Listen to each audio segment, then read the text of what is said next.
छत्तीसगढ़ के पूर्व मुख्यमंत्री भूपेश बघेल के भिलाई स्थित निवास पर प्रवर्तन निदेशालय यानी ईडी ने शुक्रवार को सुबह छापेमारी की। ये कार्रवाई कथित 2100 करोड़ के शराब घोटाले से जुड़े मनी लॉन्ड्रिंग मामले की जांच के तहत की गई।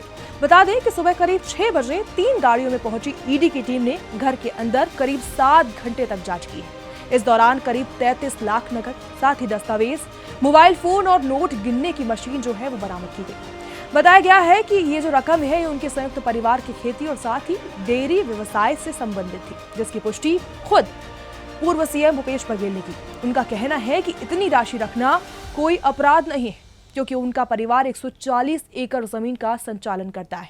बघेल ने छापे को लेकर एक्स यानी उस पर पोस्ट किया है और कहा है कि ईडी आ गई। आज विधानसभा का आखिरी दिन है, जहां अडानी से जुड़े तमनार प्रोजेक्ट और पेड़ों की कटाई का मुद्दा उठाना था, लेकिन साहब ने ईडी भेज दी।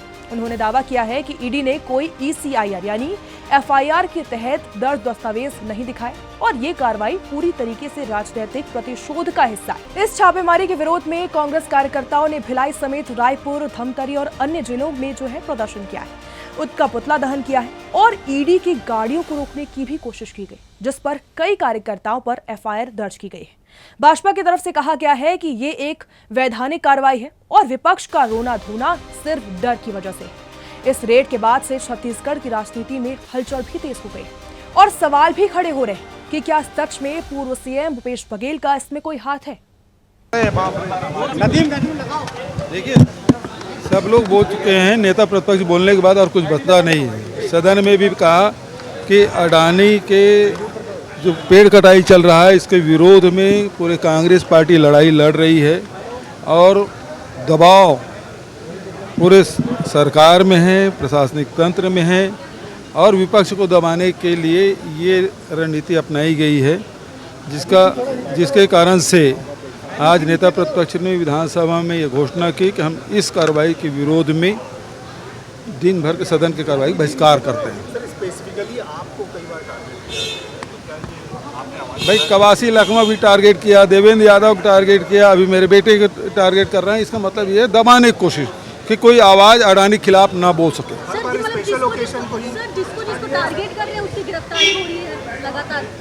देखिए, हम लोग डरने वाले नहीं हैं, न डरेंगे, न झुकेंगे, न टूटेंगे।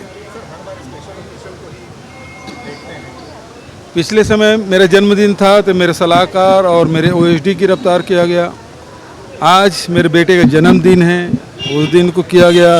उस समय भी सत्र चला था तो मुझे तो रोक दिया गया था, पिछले सत्र में नहीं आने दिया गया था। इस समय सत्र में आने दिया गया।